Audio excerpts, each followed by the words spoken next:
Pendant 5 siècles, de l'an 1000 à 1500 environ, les châteaux forts auront 3 fonctions: le logement, la défense et l'affirmation du prestige. Leur apparition aux 4 coins de la France ne doit rien au hasard. Elle est intimement liée à une période charnière de notre histoire. Car à l'origine, seuls quelques castrums ou quelques villas fortifiées avaient été érigés à la frontière de l'Empire. La longue période de paix romaine avait en effet rendu inutile toute fortification sur le territoire. Mais au IXe siècle, la partition de l'Empire de Charlemagne affaiblit considérablement l'unité impériale. Face à cette faiblesse du pouvoir public, de nouvelles catégories sociales émergent, issues des familles de l'aristocratie rurale. Une multitude de petits seigneurs s'octroient les pleins pouvoirs sur des territoires qu'ils vont à présent devoir défendre. D'autant qu'à partir des 8e et 9e siècles, le territoire de cette vaste région qui deviendra la France est assailli par de multiples invasions. Les Hongrois à l'est, les Vikings au nord et à l'ouest, les Sarrasins au sud. Pour tenter de faire barrage, l'Europe se couvre alors de fortifications. D'abord dans l'ouest et le sud de la France, puis jusqu'en Normandie, en Allemagne et en Angleterre. Profitant de la vacance du pouvoir politique, les seigneurs locaux vont faire de leurs châteaux des lieux d'exercice du pouvoir. Ils s'approprient donc le droit de les bâtir et conçoivent des fortifications constructibles en un temps record, les mottes castrales, élevées sur des tertres artificiels. La taille moyenne de ces tertres en forme de cône est d'environ 30 mètres de diamètre à la base pour une dizaine au sommet. Leur hauteur varie de 6 à 12 mètres, tandis que la tour qui se dresse au sommet peut atteindre les 25 mètres.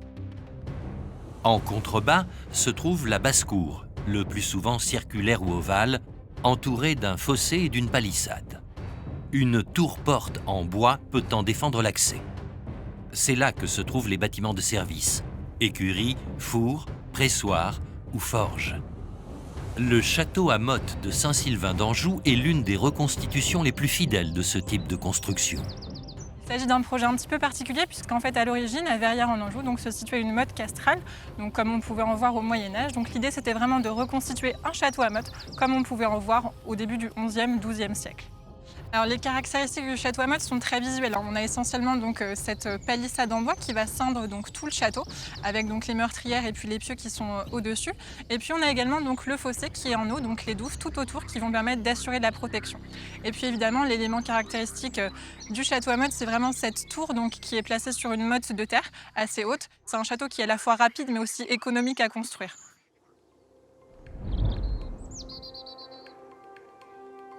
Le principe d'un château à motte, c'est justement que la motte est artificielle. C'est une motte qui a été constituée avec la terre que l'on a retirée du fossé de façon à l'ériger. Le volume du fossé correspond au volume de la motte. Celle-ci est relativement modeste. Elle fait une trentaine de mètres de diamètre et on estime qu'il fallait environ 3 mois et une centaine d'hommes pour ériger une motte de ce type. L'accès au château s'effectue par une passerelle en bois assez simple qui est très légère puisqu'on peut la rentrer à l'intérieur du château en cas d'attaque. Et puis on a également une porte défensive qui est assez restreinte pour compliquer finalement la tâche aux ennemis puisqu'on peut voir qu'elle est quand même assez renforcée. C'est vrai que pour attaquer à coups de bélier, ça va être un petit peu plus compliqué, ça prendra plus de temps.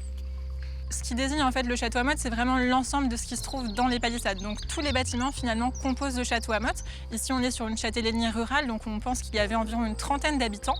L'ensemble de ces habitants, on l'appelle la Ménie. En revanche, il y avait aussi une vie à l'extérieur du château, puisqu'en fait, on va assister à un phénomène autour du XIe siècle qui s'appelle le phénomène d'encellulement.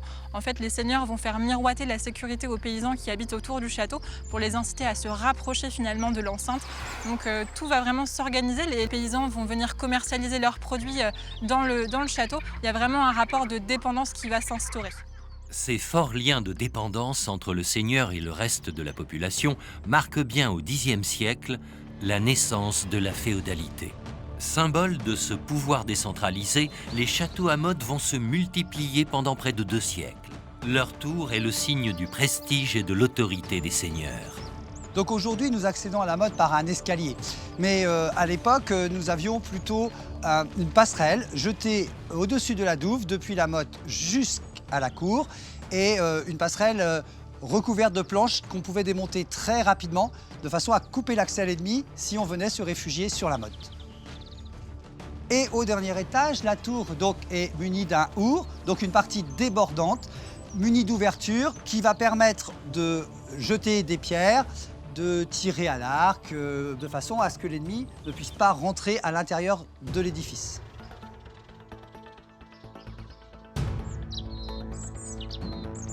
Donc cet étage est un étage noble, où le seigneur va éventuellement recevoir, montrer son prestige. Donc il sera sans doute équipé de quelques tentures, et puis peut-être aussi de quelques beaux meubles. À l'étage supérieur, c'est un étage militaire, avec donc un stockage d'armes, et puis une fonction journalière, quotidienne, qui est le guet, et puis également, en cas d'attaque, le tir vers l'ennemi. Par contre, c'est une défense entièrement passive, puisque on ne pourra pas en sortir et qu'il faudra espérer l'arrivée de renforts extérieurs pour pouvoir dégager l'adversaire. Certaines tours plus imposantes permettent aux seigneurs d'y vivre avec leur famille. Celle d'Ardres, dans le Pas-de-Calais, construite vers 1120, comportait 4 niveaux. Un rez-de-chaussée enchâssé dans la terre et faisant office de cellier et de magasin à grains, surmonté d'un étage, composé d'une grande salle et de la chambre du seigneur. Venait au-dessus la pièce réservée aux enfants du couple seigneurial et celle attribuée aux hommes de garde. Enfin, surmontant l'ensemble, une chapelle était réservée au maître de la tour. Mais dans la plupart des cas, le seigneur se fait construire un logis plus confortable dans la basse-cour. Dans la basse-cour, la vie s'organise en fait autour du seigneur. Donc on va avoir au centre de la basse-cour un point d'eau qui va servir pour la vie quotidienne, et puis ensuite les différents bâtiments. Donc le logis seigneurial qui est très caractéristique, donc avec son toit assez incurvé, donc qui rappelle un petit peu les habitations normandes. On va trouver donc dans cette maison les différentes pièces qui vont servir au seigneur, donc sa chambre, un petit oratoire qui va servir à la prière, et puis également donc une sorte de salle à manger. Donc la toiture est composée de bardeaux de châtaignier, contrairement aux autres habitations qu'on va voir juste après, par exemple la cuisine donc seigneuriale avec une toiture en chaume. En fait, sur les faîtières, on va avoir donc de la joubarde et des iris qui vont permettre de maintenir donc la chaume correctement, et puis surtout d'absorber l'eau de pluie et donc d'éviter que la toiture pourrisse. On trouve donc également le logis des chevaliers, avec toujours cette toiture caractéristique. À l'intérieur, on va y trouver tous les objets qui sont liés à la vie des chevaliers, que ce soit donc les lances, les épées, les boucliers, et également tout ce qui va servir d'équipement, donc la cotte de maille, le gambison, donc sorte de grosse veste matelassée, et puis les casques. À cette époque, les seigneurs ne cessent de s'affronter au cours de guerres privées, dans le but d'étendre et d'affirmer leur pouvoir. Les mottes castrales ont alors vocation à pouvoir se défendre des assauts de l'adversaire. Efficaces face à de petites troupes de soldats et de cavaliers, ces fortifications de bois sont en revanche particulièrement vulnérables aux flèches incendiaires de l'adversaire. Les châteaux forts vont donc être renforcés par l'usage d'un matériau plus résistant, la pierre. La maçonnerie devient ainsi une composante essentielle du système défensif des édifices dès le début du XIe siècle. Les seigneurs les plus fortunés vont dès cette époque faire construire leur tour maîtresse exclusivement en pierre.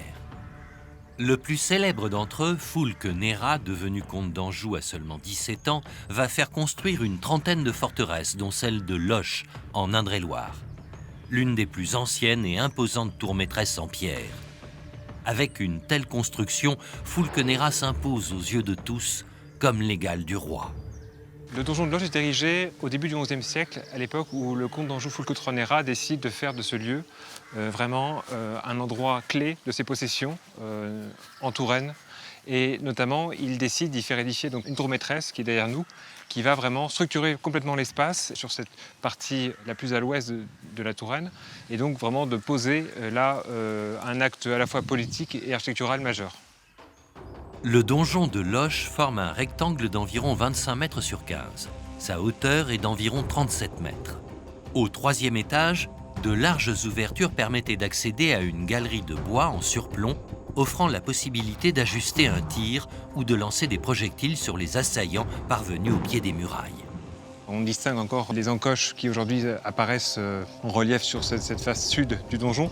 Alors pourquoi est-ce qu'on le construit à cet endroit-là? Parce qu'on est sur un éperon rocheux. Et c'est vrai que l'objet de ce donjon, c'est vraiment de cadenasser l'éperon et d'en faire vraiment un endroit inexpugnable, d'où la construction à cet endroit d'une tour maîtresse, donc au tout début du XIe siècle. Pour se prémunir des attaques, toutes les fenêtres sont ébrasées, étroites sur l'extérieur. Et la porte est située sur le flanc le moins menacé. On distingue ici ni plus ni moins l'entrée d'origine de la tour maîtresse, qui est une entrée principale, et l'entrée même officielle, puisque c'est là où le comte fait ses apparitions dans la grande salle qui est de l'autre côté de ce mur. On y accède par une passerelle qui est ancrée sur un contrefort. Et l'objectif, c'est vraiment d'avoir une entrée qui soit à la fois facilement accessible en temps de paix, mais qui soit aussi démontable en temps de guerre.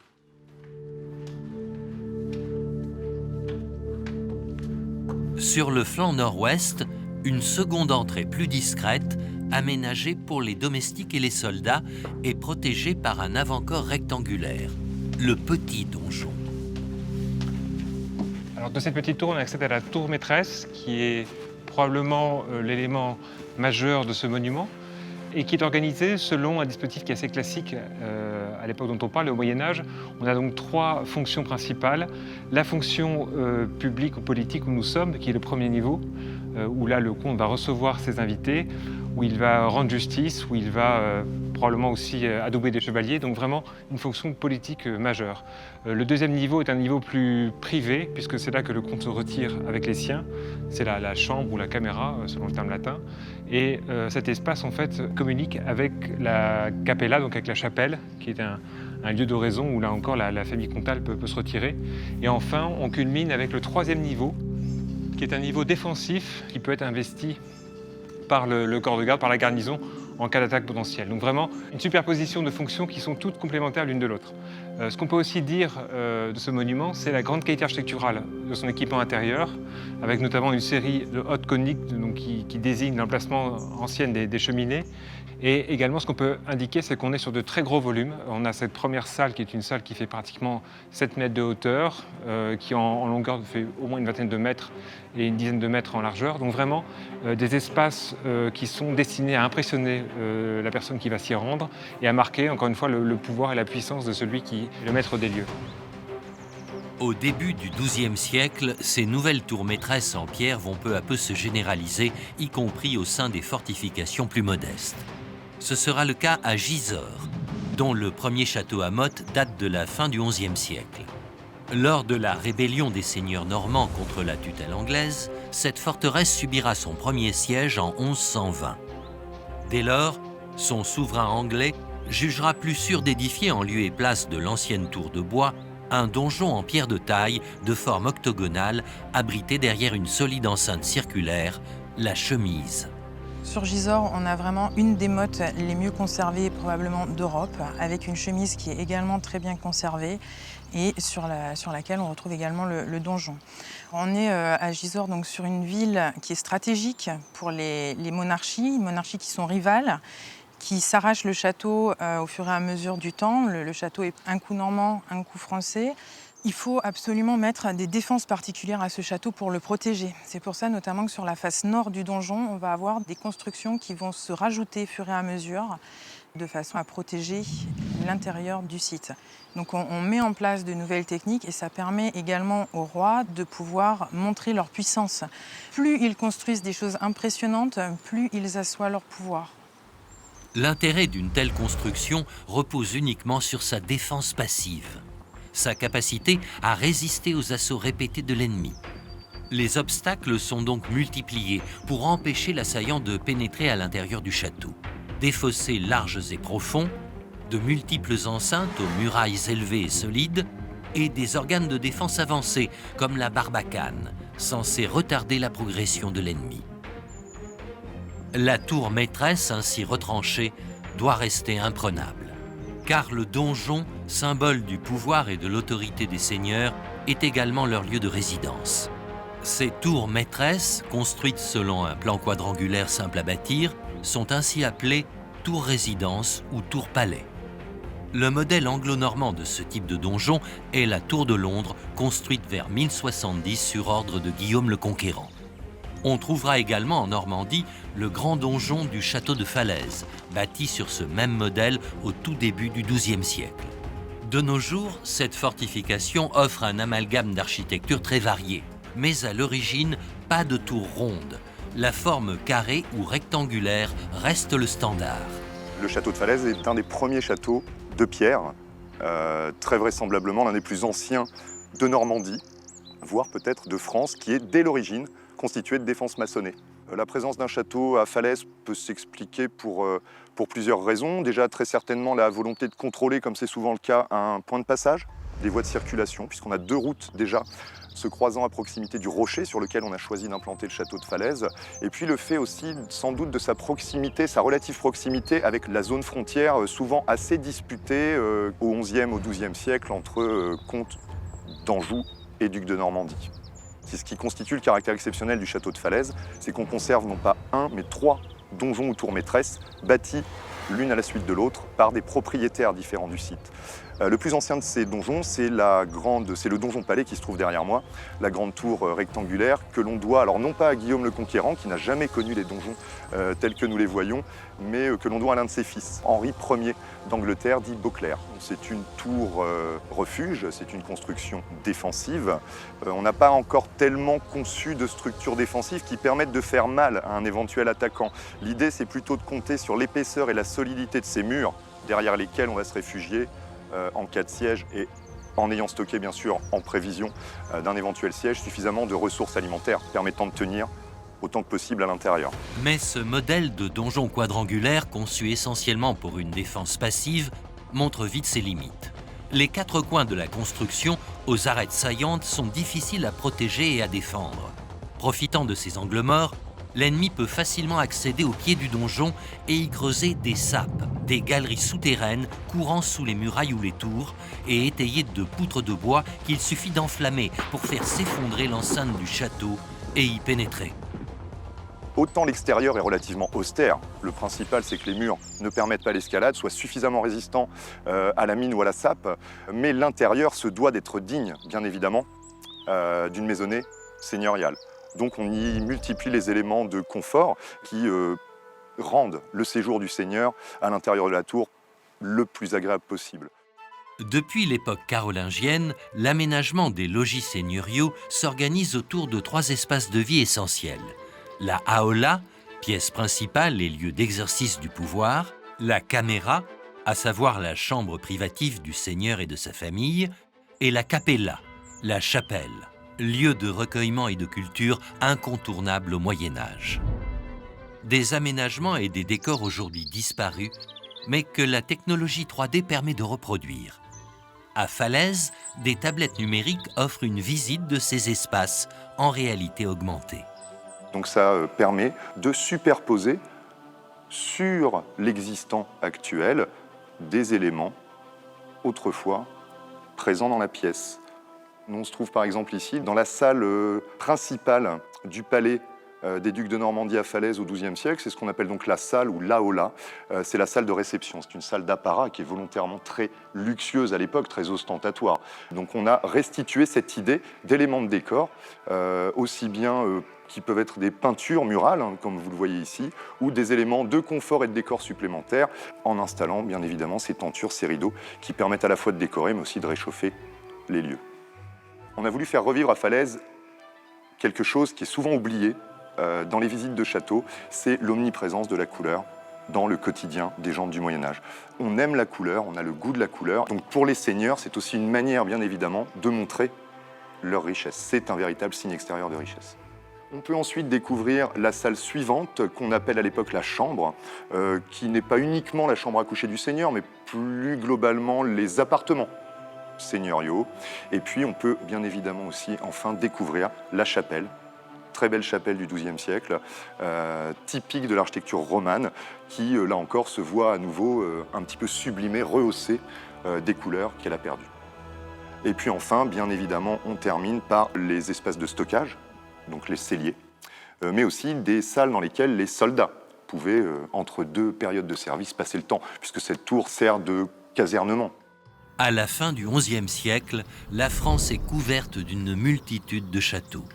Structure fortifiée faite pour résister aux ennemis potentiels, le château est aussi un espace de vie quotidienne.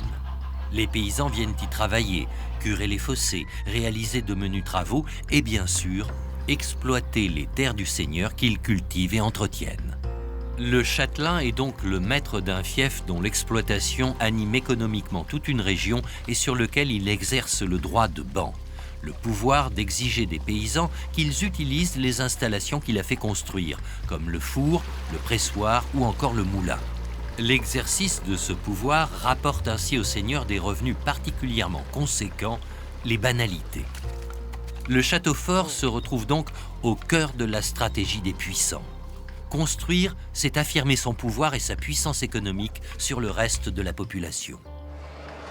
Entre le Xe et le XIIIe siècle, les plans des châteaux sont très variables. Ils évoluent selon que le seigneur, commanditaire de l'ouvrage, le fait construire sur un piton rocheux, en plaine ou dans le méandre d'une rivière. Néanmoins, la logique d'implantation de ces châteaux reste la même. Le chantier devra se trouver au cœur des ressources nécessaires à la construction.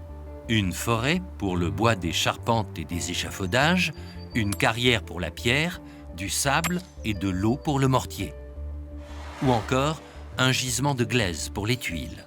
Tout doit être disponible dans un périmètre restreint. De ce point de vue-là, l'expérience d'archéologie expérimentale menée sur le site de Guédelon en Bourgogne est aussi exemplaire qu'unique. Débuté en 1998, ce chantier est le résultat d'un projet fou.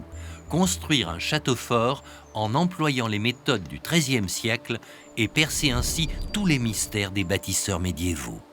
On a placé une trentaine d'années dans l'histoire, une séquence qu'on fait démarrer en 1229. Donc il a fallu recomposer la géopolitique du XIIIe siècle.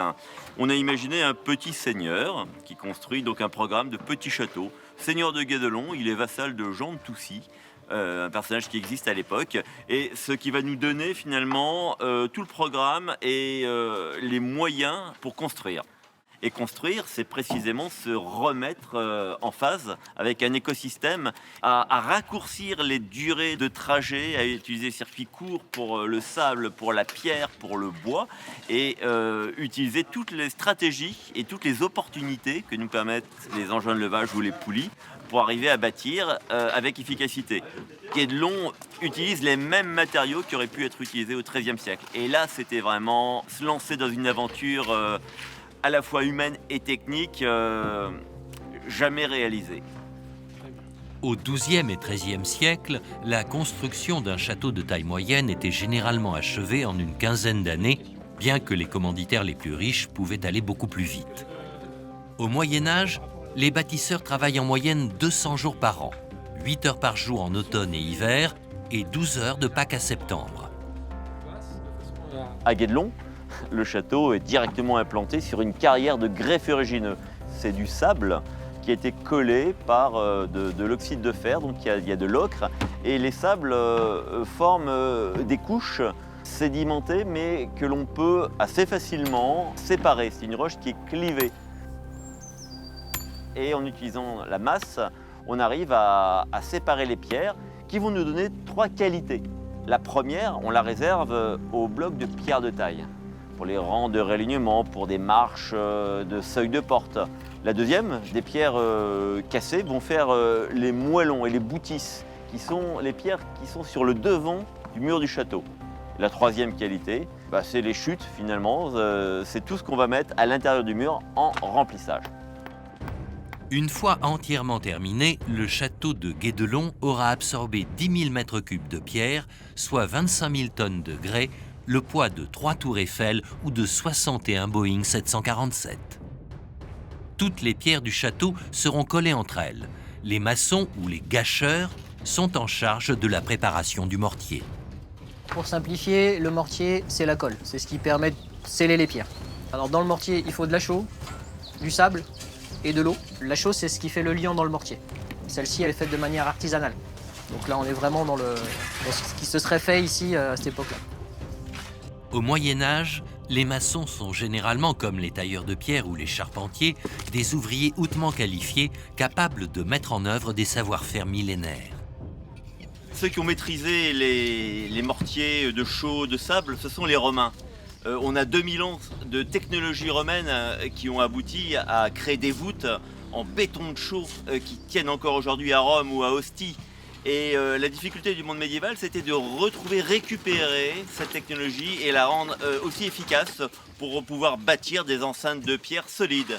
Donc c'est un enjeu de recherche. Et les maçons sont à l'époque médiévale les chimistes du bâtiment, à tel point que l'on a un groupe de maçons spécialisés pour fabriquer les mortiers, les morteleurs. La chaux artisanale utilisée sur le chantier est constituée de pierres calcaires portées à très haute température, environ 900 degrés. Pour cela, un four à chaux d'une contenance de 4 mètres cubes a été bâti à partir de modèles archéologiques.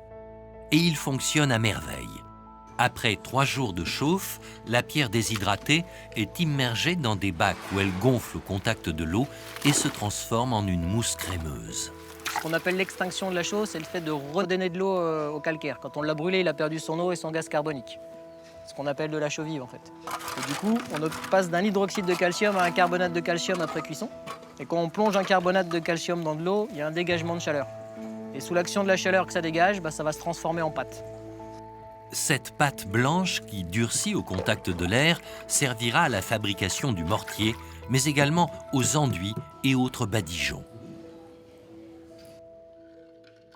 Ici, tous les matériaux sont sur place, y compris le fer. La pierre de la carrière contient suffisamment d'oxyde de fer pour pouvoir récolter ce minerai et les forgerons deviennent ferrons. Et plusieurs fois dans l'année, ils font des réductions, c'est-à-dire qu'ils vont chauffer cette pierre à 1400 degrés pour obtenir du fer et de l'acier. Après, l'objectif, c'est de le travailler, de voir comment il se comporte au travail. Est-ce qu'on va pouvoir l'utiliser par la suite pour faire soit de la ferronnerie, soit des outils pour la construction du château. Si toutes les matières premières sont disponibles sur place et à moindre coût, leur transformation nécessite en revanche un véritable savoir-faire et la mobilisation d'un nombre conséquent d'ouvriers. De ce fait, la taille et le prestige du château fort dépendra directement du statut de son commanditaire et des moyens qu'il sera capable d'y allouer. Tout coûte extrêmement cher sur un chantier de construction maçonné. Ce qui coûte très cher notamment, c'est le matériau lui-même, la pierre elle-même, puisque son extraction, mais aussi son transport, coûte des sommes faramineuses. Et puis, pour peut-être combattre une idée reçue que certaines personnes ont parfois, on ne fait pas travailler des sortes de semi-esclaves à la construction d'un château. Les artisans, disposant d'un savoir-faire rare et recherché que sont les maîtres maçons, les maîtres charpentiers, tous les autres artisans intervenant sur un chantier sont des hommes libres, très fiers de leur statut d'homme libre et recherchés. Donc bien évidemment, au XIIe siècle notamment, généralement, la demande va devenir parfois plus importante que l'offre d'artisans disponibles. Donc on va même parfois choisir son salaire. Les artisans des chantiers de construction médiévaux sont des gens bien payés. Au XIIe et XIIIe siècle, la féodalité s'organise sur l'ensemble du territoire. Des chevaliers s'installent dans des fiefs attribués par leurs seigneurs et y font construire eux aussi des habitations fortifiées. À cette époque, ces liens de vassalité se codifient, avec entre autres la cérémonie de l'hommage. Pierre de Kessel, veux-tu être mon homme? Oui, je veux. L'hommage, c'est quand un seigneur important va octroyer un territoire en échange de sa fidélité à un vassal. Et cette cérémonie est accompagnée par un rituel qui va finalement regrouper ce monde des bellators, de la noblesse, donc le banquier, les ménestrels, tout cela est une codification. La chasse pendant plusieurs jours, c'est partager les mêmes rites pour faire corps d'une société qui a quand même pour essence de ne pas se mélanger, ni avec les religieux, ni avec les paysans. De la même manière, le roi de France exige désormais que les grands seigneurs lui prêtent hommage et jure de lui apporter aide militaire et conseil. D'autant qu'au XIIe et XIIIe siècle, France et Angleterre, les Capétiens et les Plantagenets se livrent une guerre sans merci. Un conflit au cours duquel les châteaux vont jouer un rôle primordial. Sur les grands axes de navigation, frontières naturelles entre les territoires, les fortifications se multiplient. À l'image des châteaux de Castelnau et de Bénac, dans le Périgord. Dès le XIIe siècle, anglo-normands et français y tiennent respectivement leur position, installés sur les rives opposées de la Dordogne. S'il y a effectivement le château de Castelnau proche du château de Bénac, c'est qu'il contrôle la même chose, c'est la vallée de la Dordogne et l'axe fluvial. Dans un conflit armé médiéval, la règle du jeu est de prendre un territoire. Mais on ne va pas déployer son armée, qui est trop peu nombreuse, sur le territoire pour le prendre. Donc la règle du jeu est de prendre le château. Pour prendre le château, il faut prendre le donjon, qui est la tour du seigneur, la tour symbolique de son pouvoir politique, économique et financier. Plus le château est haut et grand, plus le seigneur est riche et puissant. Donc c'est inhérent à la règle du jeu. Prendre d'assaut un territoire, c'est prendre le château et son donjon. Tant qu'on n'a pas pris le donjon, on n'a pas le territoire. L'enjeu pour les seigneurs est donc de tout faire pour rendre leur château inaccessible. De ce point de vue, l'implantation des châteaux de Castelnau et Bénac à flanc de falaise est donc parfaite. C'est le fait justement qu'il soit sur un pic rocheux qui fait que ça le rend complètement imprenable. Donc déjà, il y a des jeux de remparts aussi côté nord, là où il est le plus vulnérable. Et côté sud, vous avez la falaise qui donne vraiment une impression de château imprenable et puis qui empêche justement toute prise de ce côté. Surtout que le village est à flanc de falaise et que la route qu'il y a en bas du village n'existait pas à l'époque. On était vraiment directement sur la rivière. Donc de ce côté-ci, c'était déjà beaucoup plus difficile à prendre ou à assiéger même. Ici, le château de Castelnau est sur un éperon rocheux. Il est donc protégé naturellement par 2 à-pics de falaise. Côté est et côté sud, il y a 150 mètres de dénivelé. Le donjon, il faut qu'il soit haut, qu'il puisse ensuite avoir des éléments de défense intégrés, des archères, ces fentes de tir qui permettent d'être protégées tout en permettant de contrôler les abords. Il peut être accommodé de galeries en bois qu'on appelle des hours, qui sont ici présentes. Et plus tard, ici, une barbacane, une tour-porte fortifiée, va venir renforcer la porte d'entrée du château fort. Ce contexte d'insécurité politique encourage les populations à s'installer au pied des remparts et à rejoindre les rangs d'un artisanat de plus en plus spécialisé et utile à la vie du château. Les villes, lieux de commerce et d'échanges protégés par les fortifications, connaissent alors un essor spectaculaire. Plus il y a de protection à un endroit donné, compte tenu de la déliquescence du pouvoir royal au IXe et au Xe siècle, les bourgs vont se concentrer autour des châteaux. Donc c'est une réponse en fait entre celui qui veut protéger, mais aussi qui a besoin du village pour subvenir à ses frais de guerre. Le château n'est pas qu'une forteresse, le château médiéval est bien autre chose que ça. C'est généralement au château, depuis le château, qu'on administre le domaine seigneurial. C'est au château qu'on va souvent verser taxes et redevances dues au seigneur en échange de sa protection. C'est aussi au château, par exemple, qu'on va parfois administrer la justice. Donc c'est aussi un centre économique, c'est un lieu de pouvoir en même temps qu'un lieu défensif et de contrôle de territoire. Lorsque Philippe Auguste monte sur le trône en 1180, le royaume de France ne s'étend guère au-delà de l'Île-de-France actuelle. La Normandie, l'Anjou, le Maine ou encore la Touraine sont alors sous la coupe du roi d'Angleterre, Jean sans Terre. Philippe Auguste entreprend donc d'étendre le territoire royal aux dépens de ses rivaux, les Anglo-Normands. Il souhaite ainsi rétablir son influence dans toutes les provinces tenues par les grands vassaux. Profitant de l'essor des villes qu'il intègre à sa stratégie et de l'affaiblissement des seigneurs appauvris par les premières croisades, Philippe Auguste s'attache alors à rétablir les prérogatives royales sur l'ensemble du royaume. Mais il ne va pas se contenter de conquêtes territoriales. Pour mettre en place une véritable administration, il va couvrir le royaume d'infrastructures militaires, au premier rang desquelles les châteaux. En tout, une trentaine d'édifices portent la marque du souverain à travers le royaume. Quand il ne les a pas fait construire lui-même, il a imposé l'édification d'une tour ronde, symbole de son autorité. À Gisors, l'évolution de l'architecture du château, liée aux besoins militaires, se double donc d'un message politique. Philippe Auguste, vainqueur du duel qui l'opposa en 1193 à Richard Cœur de Lion, roi d'Angleterre, marque de son empreinte la conquête de l'édifice en lui adjoignant 2 tours rondes, dont l'une portera son nom. Rebaptisée Tour du Prisonnier, elle renferme aujourd'hui l'un des trésors du patrimoine moyenâgeux. On est vraiment sur l'architecture typique des tours philippiennes.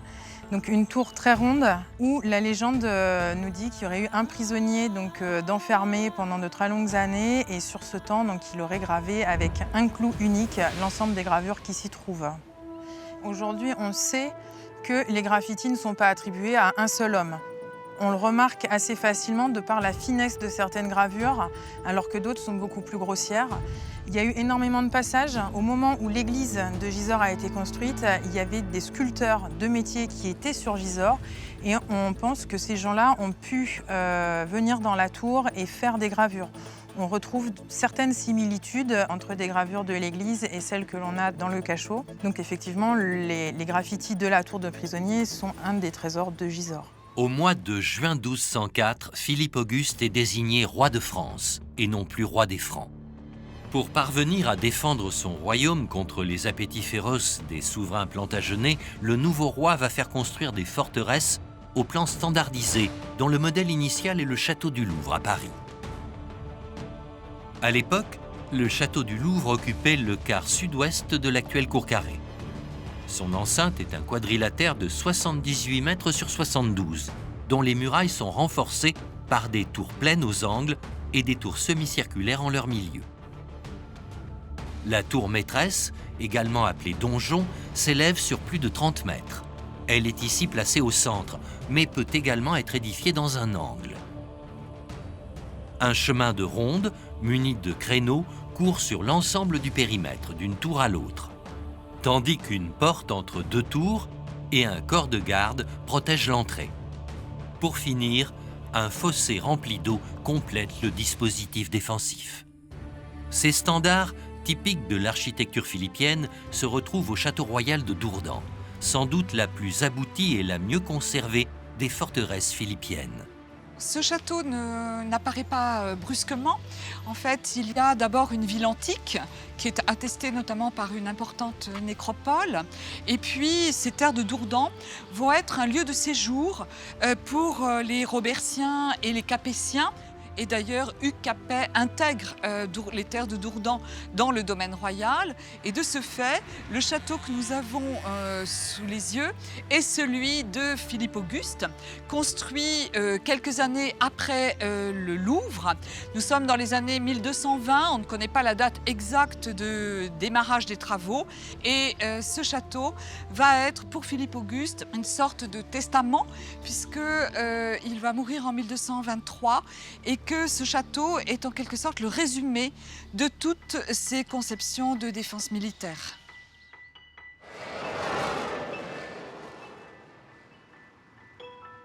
Alors c'est du haut de la tour maîtresse, qui n'a plus son toit de l'époque médiévale, que l'on peut le mieux observer le plan de ce château, qui est un plan quadrangulaire, avec des larges fossés de plus de 12 mètres de large. Les angles sont protégés par des tours circulaires. Les tours semi-circulaires sont placées au milieu des courtines et constituent tout un système de flanquement destiné à protéger les archers qui se trouvent à l'intérieur des tours. La particularité de ce château, c'est que la tour nord n'est pas intégrée dans le système défensif lui-même, mais constitue un système défensif en lui-même, puisque cette tour maîtresse est dotée de son propre système avec un fossé, des ponts-levis et sert de retranchement pour soutenir les sièges. Avec l'architecture philippienne, la défense, jusque-là basée essentiellement sur le retranchement, devient donc de plus en plus active. La défense active, telle qu'elle est réinventée par Philippe Auguste au début XIIIe, c'est l'addition en fait de fossés, de chemins de ronde, avec porte entre deux tours et bien sûr tour maîtresse. Alors au niveau des courtines, qui font la totalité de la périphérie du château, qui font à peu près 1,50 m de largeur pour se déplacer, des murs parapets d'une 50aine de centimètres d'épaisseur avec des créneaux et des merlons. Hauteur moyenne 2 mètres, c'est ce qui permet effectivement de défendre le château par le haut, en se protégeant au niveau des merlons et en envoyant des pierres ou en tirant avec arc ou arbalète. Et puis surtout, l'utilisation de tours d'angle, des tours rondes. On va passer du système des tours carrées qui sont plus faciles à saper que les tours rondes. Et surtout, on se défend de l'intérieur en étant protégé par l'épaisseur des murs et en tirant par les archères. L'autre élément très important pour la défense de ce château, c'est bien sûr l'ouvrage d'entrée, le châtelet, qui est constitué de 2 tours qui encadrent la porte. Alors l'accès se fait par un pont-levis, donc une passerelle mobile et une partie levante. Cette partie va être protégée par un assommoir, par une herse, par une porte et par un système d'archères qui se répondent de façon à croiser les tirs. Les tours rondes, standardisées par Philippe Auguste, s'agrémentent le plus souvent à leur sommet de hourds, des galeries en bois dont les planchers sont ajourés afin de pouvoir jeter des projectiles sur les assaillants parvenus au pied des murailles. La rotondité offre surtout la possibilité de placer des fentes de tir à intervalles réguliers et en quinconce d'un étage à l'autre. Ainsi disposées, ces archères permettent aux soldats de nourrir leurs tirs dans toutes les directions sans aucun angle mort. Pour comprendre comment les architectes médiévaux ont appliqué ce concept et calculé les angles de tir, le chantier médiéval de Guédelon a invité Chantal Porte, championne du monde de tir à l'arc sur cible 3D. Elle a accepté de se prêter à une petite expérience. On a placé une cible sur le pont, qui est à peu près une quinzaine de mètres. Et la question qu'on se pose, est-ce qu'on va arriver à avoir une flèche qui passe haut la main dans la fente d'archère, qui ne fait que 7 cm. Et est-ce qu'on va arriver à avoir une amplitude de tir plus large et arroser sur 10 ou 15 mètres de largeur devant? Eh bien, je ne sais pas, parce que j'ai jamais tiré dans ce genre de situation. Donc, c'est une première. On va déjà essayer tout droit, parce que déjà, ça me fait un petit peu peur. C'est 7-8 cm qu'il y a. Et puis après, si tout va bien, on essaiera cette amplitude, voir ce qu'on peut faire.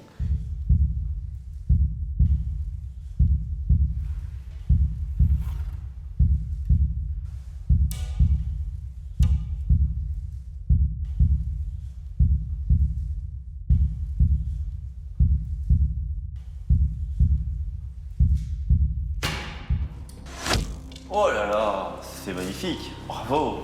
Donc ça veut dire que ça fonctionne. Ça fonctionne. Là, dans l'axe, c'est impeccable. Alors on va essayer maintenant, plus délicat, savoir si on peut tirer parallèle à l'ébrasement, si on peut amplifier l'amplitude de tir en extérieur. La cible est à présent déplacée d'une dizaine de mètres sur le côté.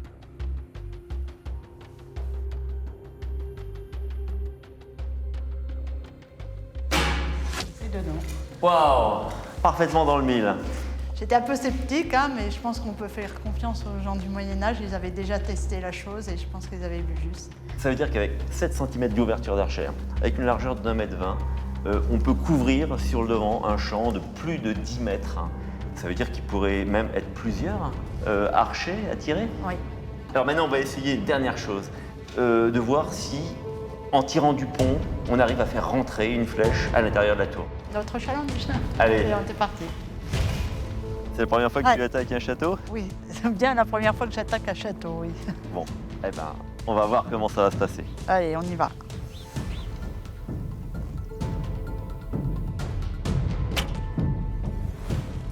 Waouh, du premier coup, génial. Ça rentre. C'est rentré sans aucun problème, quoi. Oui, j'y croyais pas. Et donc, on n'est pas forcément à l'abri à l'intérieur du château. Eh bien, la preuve que non. Ces tours ont donc également dû s'adapter au risque d'incendie, lié à l'utilisation de flèches enflammées par les assaillants. Les planchers de bois ont alors progressivement laissé la place à des étages entièrement conçus en pierre et soutenus par des voûtes en croisée d'ogives. Une technique que les bâtisseurs médiévaux ont empruntée aux églises et aux cathédrales. Sur le chantier médiéval de Guédelon, les maçons ont appris à réaliser ces assemblages complexes, véritables défis à la pesanteur. Pour la voûte du rez-de-chaussée de la tour de la Chapelle, les tailleurs ont façonné 6 culots, 54 voussoirs de 25 cm d'épaisseur et une clé de voûte qui maintiendra la cohésion de l'ensemble.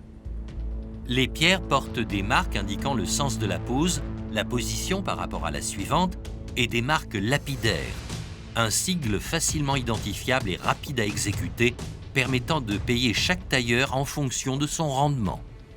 Pour la voûte en croisée d'ogive, les charpentiers réalisent un cintre en bois sur lequel doivent reposer les pierres assemblées. Les forces s'exerçant entre les voussoirs permettent la stabilité de l'appareillage. Une fois le cintre retiré, la croisée d'ogive se met en charge. Les pierres s'assemblent. Au château de Falaise, repris par Philippe Auguste lors de la conquête du duché de Normandie en 1204, l'architecture philippienne va venir progressivement renforcer le système défensif. Le souverain imposera ici aussi la tour ronde comme nouveau symbole du pouvoir royal. On trouve ici une évolution qui va d'un simple rempart de pierre pour le château primitif à l'apparition de premiers flanquements, ce qu'on appelle les flanquements, les tours, qui dépassent à l'extérieur du rempart pour mieux pouvoir battre ce rempart de ces tirs. Ces tours, en saillie, commencent à venir se greffer à des points névralgiques de l'enceinte à partir du milieu du XIIe siècle. Et puis plus tard enfin, toujours suite à la conquête, au retour de la Normandie dans le domaine royal, les rois capétiens du XIIIe siècle, Philippe Auguste ou ses successeurs, vont utiliser les modèles de tours de flanquement, là encore développés par les maîtres maçons de Philippe Auguste, en même temps que ce modèle de tour maîtresse, et qui vont venir, là encore, compléter et améliorer le flanquement des courtines. Si les châteaux forts sont de mieux en mieux défendus, des améliorations notables de la poliorcétique, l'art d'assiéger une place forte, vont tout de même remettre en cause leur statut de forteresses imprenables. Au cours des croisades des XIIe et XIIIe siècles, les combattants francs ont en effet redécouvert les engins et les techniques de siège hérités de l'époque gréco-romaine et enrichis de la science des Sarrasins. À leur retour d'Orient, ils confient donc à leurs ingénieurs la construction de ces redoutables machines de guerre, souvent considérées à tort comme de simples catapultes. Alors clairement, ce ne sont pas des catapultes. On le sait, elles ne fonctionnent pas du tout de la même manière, elles n'ont pas du tout la même structure. Par contre, elles vont servir à la même chose, à propulser des projectiles essentiellement de pierre, et elles vont faire partie de la même grande famille. On les appelle les armes de jet, les armes de guerre, les armes de siège. Alors il y en a de deux sortes. Certaines qui vont fonctionner sur le système de la traction humaine, comme c'est le cas des plus petits modèles d'engins de guerre, comme c'est le cas de la pierrière, tout au bout là-bas, comme c'est également le cas de la bricole, qui est installée un peu plus haut, plus à l'intérieur du château, ou bien des armes qui vont fonctionner sur un système de contrepoids, un système mécanique, soit contrepoids articulé, comme ce que l'on retrouve sur le trébuchet, soit contrepoids fixe, comme c'est le cas sur le mangonneau. Capables de propulser des blocs de pierre de plus de 100 kg contre les murailles des châteaux et d'y ouvrir une brèche, ces engins de siège pêchent toutefois par leur peu de maniabilité et la lenteur de leur cadence de tir. Avec ce modèle réduit de trébuchet, il faut environ 3 minutes à l'opératrice pour réarmer le bras et placer le boulet dans la fronde. Au Moyen-Âge, sur un engin de taille réelle, ces opérations prenaient 10 fois plus de temps et mobilisaient une douzaine de soldats. Avec un mangonneau, on ne peut envoyer que 2 à 3 boulets par heure. Donc une cadence effectivement de tir très très faible. Et avec un trébuchet, simplement un boulet toutes les 30 à toutes les 60 minutes. Simplement 1 ou 2 boulets par heure.